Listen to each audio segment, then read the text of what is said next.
अखिलेश जी अपने को यदुवंशी कहते हैं, तो हमें लगता है कि इससे सड़ा हुआ बयान जीवन में कुछ नहीं हो सकता है। लिगेसी जोड़ रहे हैं अपने को।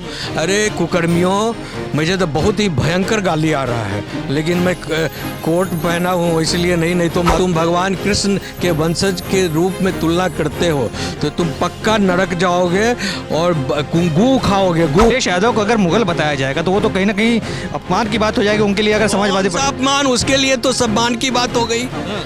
हाँ, मुगल बोलने पे सम्मान। और क्या, टोटी चोर उसका नाम ही है। उसके पिताजी ने तो बाकायदा एक बार नहीं सैकड़ों बार डिक्लेयर किया अपने को, हाँ, कि मैं मुल्ला मुलायम हूँ। वो अपने एक बार नहीं सैकड़ों बार बोला, और मैं गर्व से कहता हूँ मैं मुल्ला मुलायम हूँ। निकृष्ट कौम अगर है इस देश पर, इस धरती पर, प्लेनेट पर, समझे ना, तो ये वंश है, ये लोग हैं। नमस्कार, मैं शिवम चौबे और आप देख रहे हैं सौगंध टीवी। भाजपा नेता संगीत सोम ने जब ये बयान दिया कि मुगलों की वंशावली के आखिरी वंशज जो अखिलेश यादव हुआ करते थे, अब कहीं ना कहीं सत्ता से बेदखल हो चुके हैं और दोबारा से अब मुगलों का शासन भारत के अंदर नहीं आएगा। साफ तौर पर इशारा था 2027 में होने वाले यूपी के विधानसभा चुनावों को लेकर के, जिस तरीके से समाजवादी पार्टी ने अपने पीडीए फॉर्मूला को अपनाते हुए रणनीति भेद ली है कि 2027 का किला फतेह करना है, तो उसी के जवाब में बीजेपी भी बयानबाजी करने से कम नहीं आ रही है। तमाम विषयों पर बातचीत करेंगे। सुप्रीम कोर्ट के सीनियर एडवोकेट डॉक्टर रूप मौजूद है। सर, कैसे देखते हैं ये जो संगीत सोम बयान दे रहे हैं, मुगल बताना किसी को, अखिलेश यादव तो अपने आप को, हालांकि वो यादववंशी बताते हैं कि मैं यादव कुल का हूँ, भगवान श्री कृष्ण के कुल का हूँ, उनको मुगल करके संबोधित करने से क्या चुनावी रणनीति में कोई फ़ायदा मिलने वाला है? देखिए, वो अगर अखिलेश जी अपने को यदुवंशी कहते हैं तो हमें लगता है कि इससे सड़ा हुआ बयान जीवन में कुछ नहीं हो सकता है।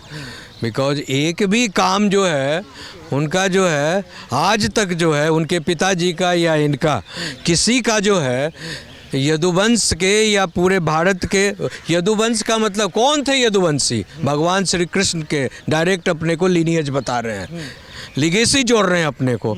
अरे कुकर्मियों, मुझे तो बहुत ही भयंकर गाली आ रहा है, लेकिन मैं कोट पहना हूँ इसलिए नहीं तो अगर मैं सिविल ड्रेस में रहता तो मैं इतना भयंकर गाली देता इस आदमी और इसके खानदान को लेकर, समझे ना। लेकिन मैं कंट्रोल करते हुए फिर भी बोल रहा हूँ कि तुम्हारी जो है जगह, जो है अगर अपने को तुम भगवान कृष्ण के वंशज के रूप में तुलना करते हो तो तुम पक्का नरक जाओगे और गू खाओगे। पर ऐसे शब्दावली मैं इसलिए कह रहा हूँ कि अब ये बताइए, एक तरफ ये आदमी यदुवंशी कहता है, समझे, और दूसरी तरफ भगवान कृष्ण के जो मथुरा में जो है इशू फैला हुआ है, और जब इसका शासन था यूपी में तो ना तो इसके बाप ने कुछ किया, और ये आता है तो और ज़्यादा, जो है जो आदमी प्रयास कर रहा है तो उसके खिलाफ जो है आंदोलन करता है, कोर्ट में भी आंदोलन करता है और रोड पर भी आंदोलन करता है, उनको मारपीट करता है, कई केसेज में फंसाता है। इसके बाद क्या, जो लोग गौशाला खोल रहे हैं उसको कहता है कि ये बदबू फैलाने वाले लोग हैं। तो भगवान ने इतना पार्क बनवाया था। ओ माय गॉड, भगवान श्री कृष्ण जो थे, समझे ना, भगवान श्री कृष्ण क्या थे, गोकुल वंश के थे, और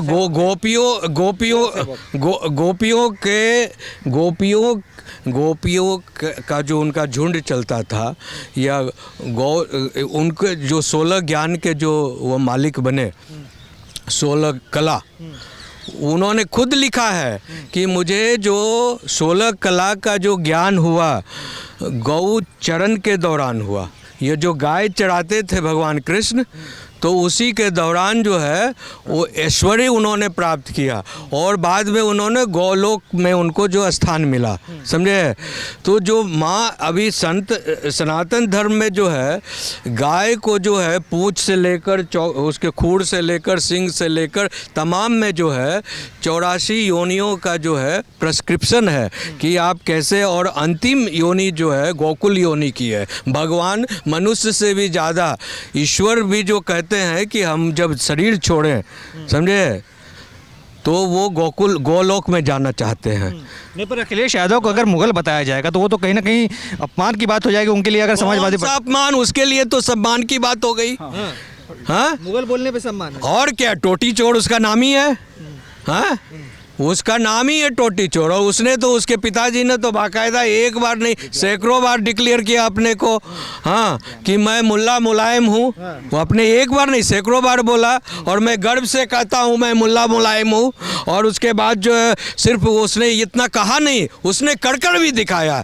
जब बाबरी मस्जिद के दौरान जो है लोगों ने से वार्ता हुई तो उन्होंने कहा जितना ज़्यादा पुलिस को डायरेक्ट एक्शन किया, कि जिस तरह से डायरेक्ट एक्शन डे में जो है कलकत्ता में लाखों हिंदुओं को नाम पूछकर और धर्म पूछकर मारा गया, नोवाखाली में मारा गया, उसी तरह 6 दिसंबर को मुलायम सिंह ने कहा कि जितने हिंदू टारगेट हो सके उसको इवन जो सरेंडर कर दिए थे हिंदू प्रदर्शन के दौरान, उनको भी जो है उनके सर में, पेट में, छाती में गोली मार दिया गया पूछ कर, समझे ना। तो ये तो मतलब समझिए कि भारत का जो सबसे निकृष्ट कौम अगर है इस देश पर, इस धरती पर, प्लेनेट पर, समझे ना, तो ये वंश है, ये लोग हैं। नहीं, परंतु मैं यही पूछूंगा क्या 2027 के चुनाव, 2027 के चुनाव में क्या अखिलेश यादव चुनावी मैदान में नजर नहीं आ रहे? क्योंकि इतना हल्के में लेना, वो तो कहते हैं पीडीए फार्मूला काम करेगा। कोई फार्मूला काम नहीं करने जा रहा है। अब जो है ना लोग जाग चुके हैं अपने अधिकारों को और इनके कॉन्स्पायरेसी को समझ चुके हैं, समझे, अच्छी तरह समझ चुके हैं। ये कोई फार्मूला पीडीए फीडीए लीडीए हिडीए चीडिए वो सब समझ गया लोग। ये जितने भी मुसलमान भी समझ रहे हैं कि हमको ये ठग रहा है, दलित भी समझ रहे हैं ये जो नौटंकी बात जो है ठगुआ है। और सबसे बड़ी बात है, चाहे कोई भी कौम हो, चाहे हिंदू हो, मुसलमान हो, दलित हो, सिखाई, इस बौद्ध हो, जैन हो, पारसी हो, क्रिश्चियन हो, सभी शांति चाहते हैं भाई, ठीक से रहना चाहते हैं, बहन बेटियों को शांति। ये जैसे ही आएगा, समझे ना, जैसे ही अगर ये सत्ता में आता है यूपी में, तो 100% समझिए कि पूरा जो है पहले दहशत का माहौल था, बड़े बड़े क्रिमिनल्स जो थे, वो क्या क्या नाम था, ये Atiq Mukhtar and all that, जिस तरह से दिन दहाड़े सबों को उठा लेता था, गोली मरवाता था, तेजाब में नहलवाता था, वैसे बिहार में भी हुआ है। और कई घटनाएं, वही खेल फिर लीला भेला खेल शुरू हो जाएगा। तो भैया कोई भी कौम हो शांति से रहना चाहता है, और ये लोग जो है सिर्फ आतंक का जो है राजनीति करते हैं, इसीलिए इनको वोट ही नहीं आएगा। वोट मुश्किल से 10-20 वोट आ गया, उसमें 10-20 सीट गए, हो गया, अदरवाइज ये लोग जीत कर नहीं आ रहे हैं। 2026-27 कब इलेक्शन हो रहा है? 27 में इलेक्शन होगा। तो ये हम आपको लिखित गारंटी दे दें, एफिडेविट कर दें कोर्ट में, बोलिए कर दें। हमने अरविंद केजरीवाल का भी एफिडेविट किया था। कर दीजिएगा, योगी जी आएंगे। हमने एफिडेविट किया था कि अरविंद केजरीवाल अगर जीत कर आ गया तो ध्रुव कुमार मोच कटा लेगा, और नहीं आया ना, मेरा परमात्मा से बात होता है, और परमात्मा का डायरेक्शन है कि ये अखिलेश यादव इस बार पीडीए चला ले, सीडीए चला ले, हीडीए चला ले, मीडिया चला ले, कुछ भी चला ले, नहीं आने वाला है। अखिलेश जी भी कहते हैं मेरे सपने में भगवान श्री कृष्ण आते हैं, वैसे तो उसको तो खैर नहीं आते होंगे, आते भी होंगे तो जूता लेकर खड़ा रहते होंगे, समझे ना, जूता लेकर खड़ा रहते होंगे कि तेरी ऐसी की तैसी, मेरा नाम बेच रहा है, मेरा वंशज बता रहा है, तेरी ऐसी की तैसी, समझे। और ज़्यादा करेंगे तो साक्षात दर्शन अगर दे देंगे तो उनके प्रताप और उनके ऐश्वर्य से ये जो गलकर मर जाएगा। आप देख रहे हैं सौगंध टीवी, सौगंध वतन की।